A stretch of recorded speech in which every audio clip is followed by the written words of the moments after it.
We threw Dad a surprise party for his 70th. My stepmother had already signed nursing home papers and hired movers. Look, I need to tell you about the worst birthday party I've ever thrown. And I've thrown some pretty terrible parties, like my daughter's 5th birthday when the bouncy castle deflated with kids still inside. But this was different.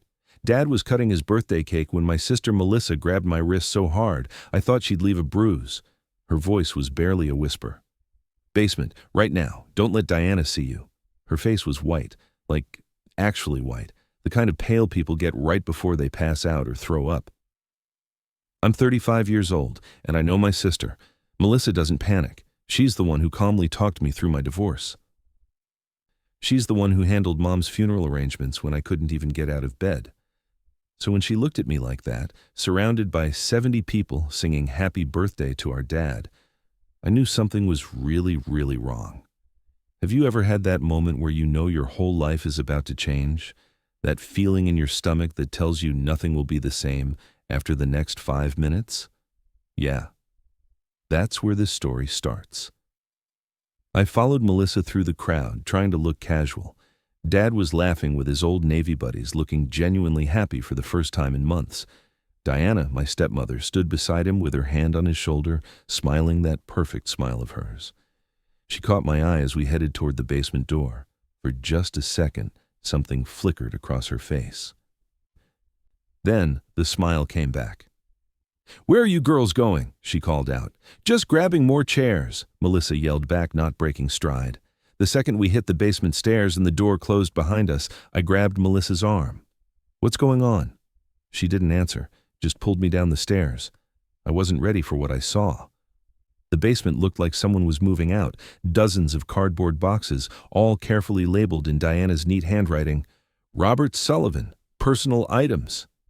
Robert Sullivan, books. Robert Sullivan, clothing. Dad's leather recliner was wrapped in plastic.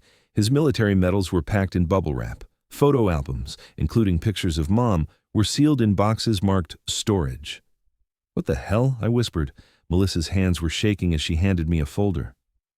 "I came down 20 minutes ago looking for extra folding chairs. Found this on the work table." The folder was labeled Shady Pines Memory Care Facility. Inside were admission papers.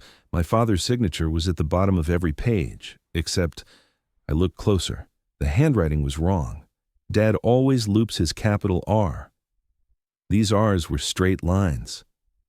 "That's not his signature," I said. "I know." Melissa pulled out another paper, a real estate listing. "Beautiful 4BR Colonial, $875,000, sold. Closing, August 15th. That was 3 days from now. "She's selling his house," Melissa's voice cracked. "She's sending him away and she's selling his house." My brain couldn't process it. Diana had been married to Dad for 5 years, since I was 30, and still trying to process Mom's death from cancer. Diana had seemed nice at first. A little controlling maybe, but we figured Dad needed someone after being alone. But over the past 2 years, things had gotten weird. Diana always had a reason why we couldn't visit. Dad was tired, Dad had appointments, Dad was busy with this or that project. When we did visit, Diana was always there, always hovering, always speaking for him. And Dad seemed different, quieter, more confused about little things. Diana kept saying he was just getting older, that it was normal. We'd believed her. God, we'd actually believed her. "There's more," Melissa said. She pointed to a calendar hanging on the wall. Today's date had a note written in Diana's handwriting. "Transport van, 4 p.m. I checked my watch. It was 1:15. The party ended at 3:30. "Everyone leaves. The van shows up. Dad disappears," I said slowly. "That's the plan." Melissa's face was red now, anger replacing the shock. The party is cover. He's surrounded by people, emotional, probably tired. He won't even realize what's happening until it's too late. I walked around the boxes, my mind racing. How long had Diana been planning this? And why? Dad wasn't sick. He wasn't declining. He was only 70, for God's sake. He still went fishing every weekend. He still did his own yard work. Sure, he'd seemed a little tired lately, but I stopped. Behind a stack of boxes, partially hidden, was a prescription bottle. I picked it up. Haloperidol, prescribed to Robert Sullivan. What's that? Melissa asked. I Googled it on my phone. My hands started shaking. It's an antipsychotic used for dementia patients, for agitation and hallucinations. Dad doesn't have dementia. I know. We stood there in silence, looking at the prescription bottle. The doctor's name was Raymond Chen. I'd never heard Dad mention him. His regular doctor was Dr. Martinez, had been for 15 years. Does Dad know about any of this? I asked. I don't think so. I think she's been... Melissa stopped. Alex, what if she's been drugging him to make him seem confused, to make everyone think he needs this? Before I could answer, we heard footsteps on the stairs. Diana's voice drifted down, sweet and cheerful. Alex, Melissa, what are you two doing down there? Your father's asking for you. We froze. The folder was still in my hands. The prescription bottle was on the box beside me. The footsteps got closer. Diana appeared at the bottom of the stairs, still smiling that perfect smile. Her eyes swept over the basement, landed on us, then on the folder in my hands. For just a moment, her smile tightened. Find what you needed? She asked. Yeah, Melissa said quickly.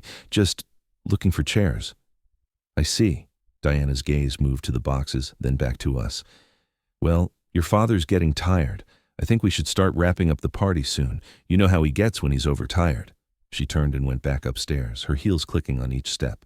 The second she was gone, I looked at Melissa. She knows we saw something. We need to get Dad out of here, Melissa whispered. We need to show him this. We need to call someone, I said. Police, a lawyer, both. And if they don't get here in time, that van comes in less than 3 hours, Alex. If Diana gets Dad in that van, into that facility, Melissa's voice broke. These places don't just release people because family says so. If she has paperwork, if she has a doctor saying he needs to be there, it could take weeks or months to get him out. I looked at the prescription bottle again, at the forged signatures, at the packed boxes. We have to move fast, I said. What would you do if you found out someone was about to kidnap your parent in front of 70 party guests? Drop a comment below, because we were about to make the hardest decision of our lives. Melissa grabbed her phone and started taking pictures of everything, the boxes, the documents, the prescription bottles. I did the same, my hands shaking so badly I had to take some photos twice to make sure they were clear. Wait, Melissa said. She was looking at Diana's laptop sitting open on the basement desk. She left her computer down here. We shouldn't, Alex, she's trying to kidnap our father. I think we're past shouldn't. She was right. I stood beside her as she clicked on the email icon. The laptop wasn't even password protected, or Diana was still logged in. The first email made my stomach drop. It was from Diana to someone named Karen, dated 3 months ago. The plan is moving forward. Once Robert is in the facility, I'll have full power of attorney. The house closing is scheduled for mid-August. With him medicated and out of the way, I'll have complete access to his accounts. I felt sick. Melissa scrolled down. More emails. Diana and Karen planning every detail. How much to drug Dad to keep him compliant but not obviously impaired. Which facility would be easiest to get him into with minimal questions? How to time the party so no one would notice? Who the hell is Karen? I asked. Melissa clicked on an earlier email. Her sister. Karen helped her do this. There were attachments, bank statements. I opened one. My father had $1.2 million in savings. He'd been smart with money his whole life, invested well, lived modestly. The statements showed regular transfers out of his accounts starting a year ago. Small amounts at first, $5,000 here, $10,000 there. Then bigger, $50,000 to $100,000. Where's the money going? I asked. Melissa opened another file. Offshore accounts, in Diana's name. Over $400,000 had been transferred in the past year. She's been robbing him blind, Melissa whispered. I clicked on another folder. Real estate listings. A luxury condo in Tampa, Florida. Purchase price, $650,000. Buyer, Diana Sullivan. Closing date, August 18th, 5 days from now. She bought herself a retirement condo with Dad's money, I said. She's going to dump him in a nursing home, sell his house, take everything, and move to Florida. Melissa was scrolling through more emails when she suddenly stopped. Alex, look at this. It was an email to Dr. Raymond Chen. Diana was asking him to create medical records showing Robert Sullivan had dementia. The doctor's response, I can backdate the diagnosis to 6 months ago. That should be sufficient for facility admission. My fee is $10,000. She bought a fake diagnosis, I said. I Googled Dr. Raymond Chen. The first result was a news article from last year. Phoenix doctor stripped of medical license for falsifying patient records. He's not even a real doctor anymore, Melissa said. She found some corrupt piece of shit who'd forge whatever she needed. We kept looking. Diana had been thorough. She had forged documents for everything, medical records, power of attorney papers, even a will that left everything to her. She'd spent months setting this up.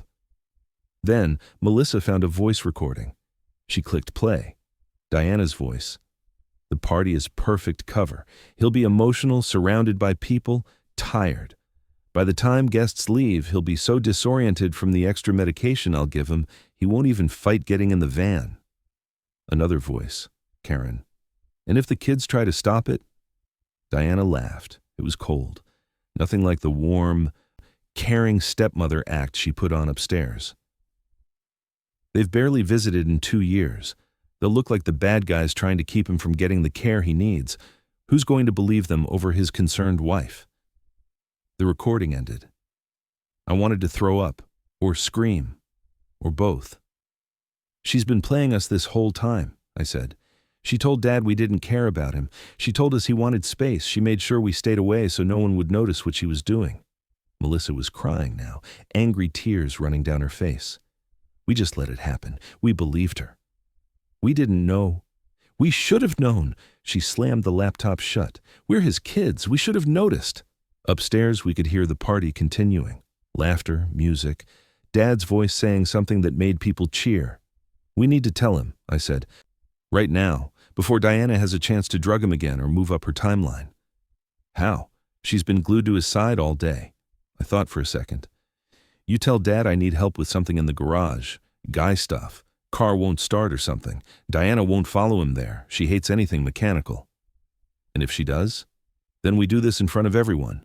But I'd rather Dad hear it from us first without an audience. Melissa nodded. Okay. But first we need to cancel that van.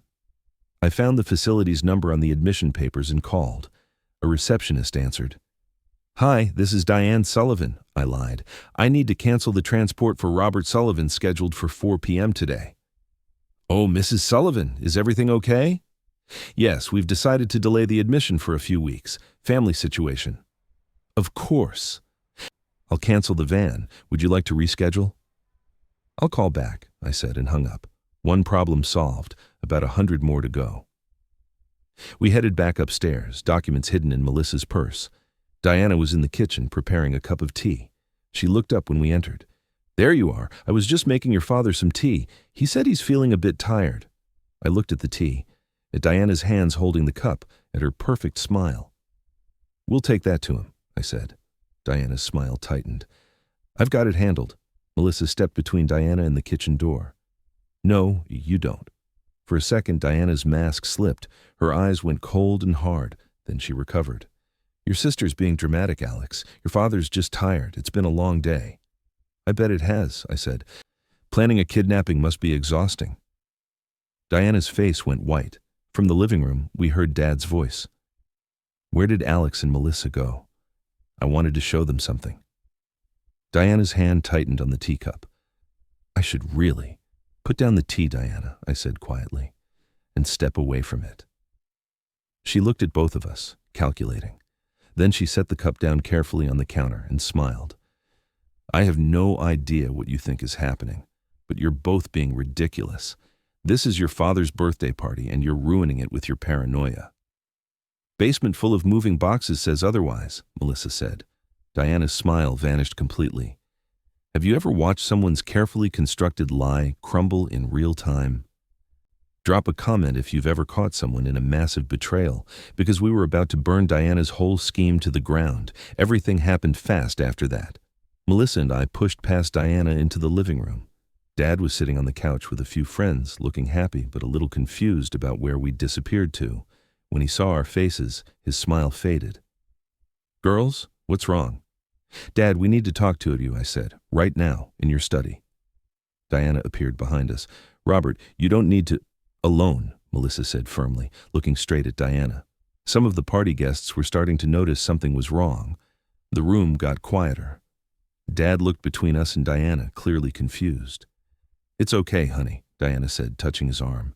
"The girls are just upset about something. You know how they get emotional." "Don't," I said. My voice came out harder than I intended. "Don't do that. Don't act like we're the problem here." "Alex, what on earth—" "Dad," I cut her off. "Please, 5 minutes. That's all we need." Dad stood up slowly. He looked tired, I realized. More tired than a 70-year-old man should be at his own birthday party.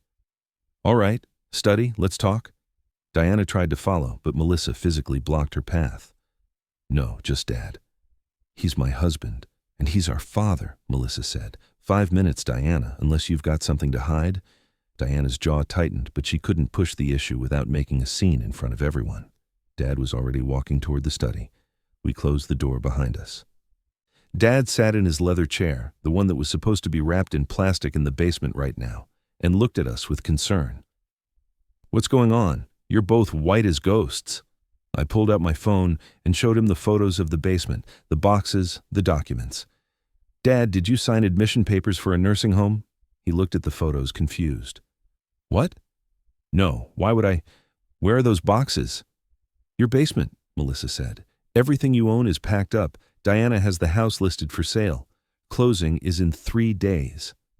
The confusion on Dad's face turned to shock. "That's not possible. I never agreed to sell the house. I never signed anything about a nursing home." I showed him the admission papers. "That's supposed to be your signature." He stared at it for a long moment. "That's not my handwriting." "We know," I said. "Diana forged it." "Diana wouldn't. Why would she—" He stopped. I could see him trying to process it, trying to make it make sense. "There has to be an explanation." "There is," Melissa said. She pulled up the bank statements on her phone. "She's been stealing from you, over $400,000 in the past year. She bought herself a condo in Florida. She was going to put you in a nursing home, sell your house, and disappear with everything." Dad took Melissa's phone with shaking hands. He scrolled through the bank statements, his face getting paler with each page. "I didn't authorize these transfers." "She's been drugging you," I said quietly. I showed him the photo of the haloperidol bottle. "She's been putting this in your evening tea, to make you seem confused, to make people think you need memory care." "My evening tea," he repeated slowly. Something clicked in his expression. "Diana makes me tea every night. She says it helps me sleep, and I've been feeling foggy, tired. She kept telling me it was just my age, that I was getting forgetful." "You're not forgetful, Dad," Melissa said, her voice breaking. "You're being poisoned." He looked at both of us, and I saw anger starting to replace the shock. "Where is she?" "Out there." "But Dad, there's more. There was a van scheduled to pick you up at 4 p.m. today. The party was cover. Everyone would leave. You'd be disoriented from the extra medication she planned to give you in that tea, and they'd take you to the facility." "And no one would have questioned it," Melissa added. "She has fake medical records from a corrupt doctor saying you have dementia. She has forged power of attorney. Once you were in that facility, it could have taken months to get you out." Dad stood up. His hands were clenched into fists. "I'm calling the police. I'm calling Harold," I said, pulling out my phone. Harold Mitchell was Dad's attorney, had been for 20 years. He lived 10 minutes away. I was dialing when we heard a commotion outside the study. Raised voices. I opened the door. Diana was in the foyer with 2 suitcases, heading for the front door. Several guests were trying to talk to her, asking if everything was okay. She was smiling, that fake smile, saying she just had to run an errand, but her eyes were panicked. "Stop her," Dad said from behind me.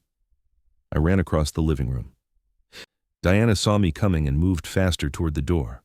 "Going somewhere?" I asked loudly. Everyone in the room turned to look. "I just need to what? Get to the airport before we call the cops?" Diana's mask finally shattered. The sweet concerned wife act disappeared, replaced by cold fury. "You have no idea what you're talking about." "Don't I?" I held up my phone, showing the bank statements. "Want to explain where $400,000 of my father's money went?" The room went silent. Every guest was staring now. "Or maybe you can explain why your laptop has emails planning to drug him and ship him off to a nursing home?"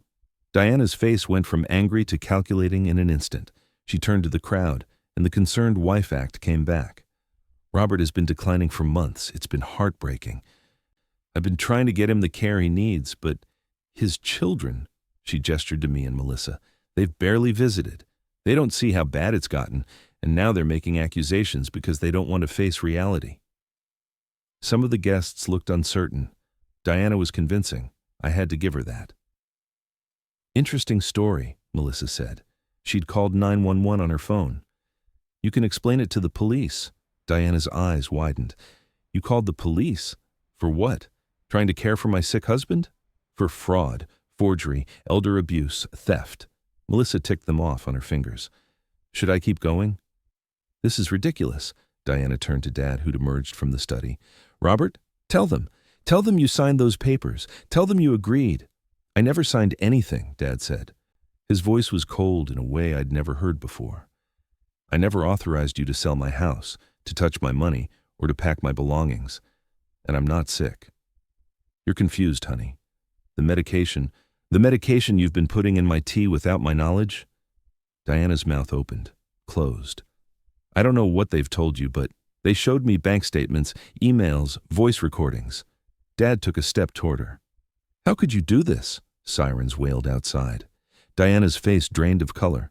Then something unexpected happened. One of the guests, Captain Morrison from Dad's old Navy unit, stepped forward. I knew something was wrong. Diana called me last month asking about Robert's finances, his will, his insurance policies. She wanted to know if he'd made me executor of anything. Another guest spoke up.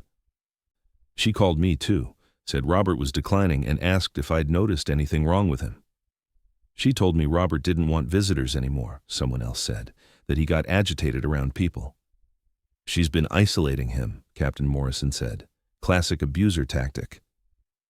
Diana looked around at the faces of people who'd been her witnesses, her perfect cover, now turning into accusers. Police cars pulled up outside. The front door opened. 2 officers walked in. We got a call about... That's when a van pulled up to the curb. Not a police van, a transport van with Shady Pines Memory Care written on the side. Everyone turned to look at it, then at Diana. That's supposed to be for my father, I said to the officers. But he never agreed to go there. She forged the admission papers. The police officer looked at Diana. Ma'am, is this true? Diana opened her mouth, but before she could speak, another car pulled up. Harold Mitchell, Dad's attorney, jumped out with a briefcase. Don't say anything, Robert, he said, rushing past the officers. Diana, I strongly suggest you remain silent. Harold, Dad said, show them. Harold opened his briefcase and pulled out documents. I have medical records from Dr. Martinez, Robert's actual physician of 15 years, dated 2 days ago. Robert Sullivan has no cognitive impairment, no dementia, no reason to be in memory care. He handed papers to the police. I also have bank records showing unauthorized transfers from Mr. Sullivan's accounts, forged signatures on property transfer documents, and, he paused dramatically, proof that Diana Sullivan is still legally married to a man named Gerald Thompson in Phoenix, Arizona. Her marriage to Robert is fraudulent. The room erupted. Everyone started talking at once. Diana's face went white, then red. She looked at Harold, at Dad, at the police officers, at the crowd of witnesses. You were supposed to be easy, she said finally, staring at Dad. No more acting, no more tears, just cold honesty. A lonely widower with money and no one paying attention, but your damn kids had to show up. What happened next changed everything. Want to know how this story ends? Comment below and I'll tell you about the aftermath, because Diana's confession was just the beginning. 2 weeks later, I sat in a conference room at the county courthouse watching Diana's public defender try to negotiate a plea deal. It wasn't going well. Diana sat across the table in an orange jumpsuit, no makeup, her hair pulled back. She looked nothing like the polished woman who'd smiled at our father's birthday party. Her bail had been set at $500,000. She couldn't pay it. All the money she'd stolen had been frozen and was being returned to Dad. My client is willing to plead guilty to lesser charges, her lawyer said. He looked exhausted. In exchange for a reduced sentence. The prosecutor, a sharp woman named Janet Reeves, didn't even blink. Your client drugged an elderly man for months, forged legal documents, committed bigamy, attempted kidnapping, and stole over $400,000. She's facing 25 years minimum. The only deal she's getting is which prison she goes to." Diana's lawyer deflated. Diana herself showed no emotion, no tears, no remorse. Just cold calculation, like she was working out where her plan had gone wrong. The investigation had uncovered more than we'd expected. Diana wasn't even her real name. It was Karen Diana Thompson. She'd done this before. Twice. An elderly man in Arizona named Walter Green had died in a nursing home 3 years ago, penniless, after his concerned girlfriend Karen had transferred all his assets to offshore accounts. His family had tried to fight it, but hadn't had enough evidence. Another man in Nevada, Frank Marston, was currently in memory care, his family fighting for guardianship against the woman who'd married him and immediately started draining his accounts. That woman was also Diana. Different name, same scam. She targets wealthy widowers, Detective Santos had explained to us. She researches them, finds out about their lives, their dead wives, their interests. She engineers a meeting that seems like fate, spends years gaining their trust. Then she isolates them from family and friends, gets access to their money, and disappears. Dad had been next. Diana had found him at a charity event 2 months after Mom died, when he was vulnerable and lonely. Everything had been calculated. The way she loved the same movies Mom had loved, the way she laughed at his Navy stories, the way she said she didn't care about his money, just wanted to make him happy. It had all been a lie. "How did you find the other cases?" Melissa asked Detective Santos. "Once we had her real identity, the pattern emerged. We contacted authorities in Arizona and Nevada. Both cases are being reopened with your father's case as evidence. Those families will finally get justice." Now, sitting in the conference room, watching Diana show zero remorse, I felt a strange mixture of anger and sadness. Anger at what she'd done, sadness that my father had been so completely deceived. "My client has one thing to offer," Diana's lawyer said desperately. "She's willing to testify against Dr. Raymond Chen and her sister Karen Thompson." The prosecutor considered this. Dr. Chen, the fake doctor who'd forged Dad's medical records, was facing his own charges. Karen, Diana's real sister, had helped plan everything. She was the voice on those recordings. "We already have enough to convict them," Janet said. "But sure, she can testify. Won't reduce her sentence much, but she can testify." Diana spoke for the first time. "How much?" "You're pleading guilty to elder abuse, fraud, forgery, bigamy, attempted kidnapping, and theft across 3 states. Federal charges." Janet looked at her notes. "With testimony against your co-conspirators, I can offer 12 years minimum. You'd be eligible for parole in 8. 8 years, Diana said flatly. "You wanted to lock a 70-year-old man in a nursing home, drugged out of his mind for the rest of his life," I said. I hadn't planned to speak, but the words came out anyway. "You wanted to erase him, take everything he'd worked for his entire life, separate him from his family, all for money." Diana looked at me. "People do worse for less." "That's your defense?" Melissa asked. "Other people are terrible too?" "I don't need a defense," Diana said. "I did it. I planned it. It would have worked if you hadn't shown up." She shrugged. "Bad luck." "Bad luck," Dad said quietly from beside me. "You destroyed 3 years of my life. You made me think I was losing my mind. You turned me against my children. You called that bad luck?" Diana looked at him. For a moment something flickered in her expression. Then it was gone. "You would have been fine. The facility was nice. You wouldn't have known the difference." Dad stood up. "I'm done. Charge her with whatever you can. I'll testify at every trial. So will my children." We walked out. Diana took the plea deal, 12 years in federal prison. Dr. Chen got 5 years and permanently lost his medical license. Karen Thompson got 3 years for conspiracy. Shady Pines Memory Care Facility faced civil lawsuits for accepting falsified medical orders without proper verification. They settled with multiple families for millions. The house sale was canceled. All of Dad's money was recovered and returned.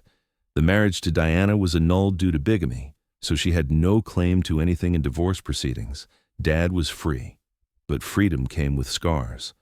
3 months after Diana's sentencing, Dad, Melissa, and I sat in family therapy together. Dr. Sarah Chen, no relation to the fake doctor, she'd made sure to clarify, had been working with us to rebuild what Diana had broken. "I keep thinking about the signs I missed," Dad said. "She was so good at it. The way she'd tell me you girls called, but I'd been napping and missed it. The way she'd show me texts from you saying you were too busy to visit. I know now she sent those from a fake number." But I believed her. "She was a professional con artist," Dr. Chen said gently. "She'd done this before.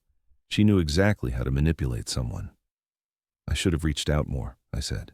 "Even if Diana said you were busy, I should have just shown up." "I should have noticed you pulling away," Dad countered. "Diana told me you both thought I was moving on from your mother too fast, that you resented her. I believed that too." "That's what she wanted," Melissa said. "She isolated you from us, and isolated us from you. She made sure no one would notice what she was doing." Dr. Chen nodded. "Isolation is the primary weapon of abusers. They separate victims from their support systems. That's how they maintain control." We'd been meeting weekly for 3 months. Slowly, carefully, we were rebuilding our relationship. Dad had moved some of his things to a storage unit and completely redecorated the house, removing every trace of Diana. Melissa and I had moved back to town. I'd taken a remote position with my company, and Melissa had transferred her nursing job to the local hospital. We had Sunday dinners now, every single week. No matter what, Dad had also started volunteering with an elder advocacy group. He'd written articles about his experience. He'd lobbied for stronger protections against financial exploitation of the elderly. He'd helped 3 other families recognize and stop similar scams before they went too far.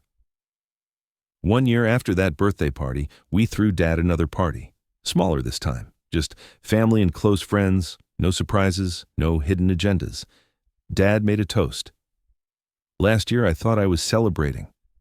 I was actually being erased. This year, I'm celebrating being found." He'd started dating again, very cautiously with thorough background checks, and only people Melissa and I met and approved of. He'd learned to trust again, but with healthy boundaries. The basement was his woodworking shop now. All those moving boxes were long gone, replaced by projects and tools. He was building a bookshelf for my daughter, a toy chest for Melissa's son.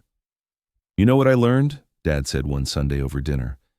"Being alone isn't the same as being lonely. I was so desperate not to be alone after your mother died that I let someone in who should never have been there. I won't make that mistake again." "You're not alone," Melissa said. "You have us." "I know," he said, "and I'll never take that for granted again." Neither would we. If your elderly parent or relative suddenly seems different, tired, or isolated by a new partner, investigate. Trust your instincts. Elder abuse often looks like devoted care from the outside. Diana's party was almost perfect cover for a crime. Don't let celebrations distract you from noticing when something feels wrong. Ask questions. Show up even when you're told not to. Verify information from multiple sources. And if someone is trying to separate you from your family member, that's a massive red flag. In our case, one sister looking for folding chairs in a basement saved our father's life. Sometimes the smallest decisions matter most. We were lucky. Walter Green's family wasn't. Frank Marston's family had to fight for years. How many other families never found out until it was too late? Have you ever suspected elder abuse or financial exploitation? Have you noticed a family member becoming isolated by a new partner? Share your story below. Your awareness might save someone else's parent, grandparent, or loved one. And if you found this story eye-opening, share it. Because somewhere right now, someone is planning another birthday party that's meant to be the last day of someone's freedom. Don't let that happen to your family.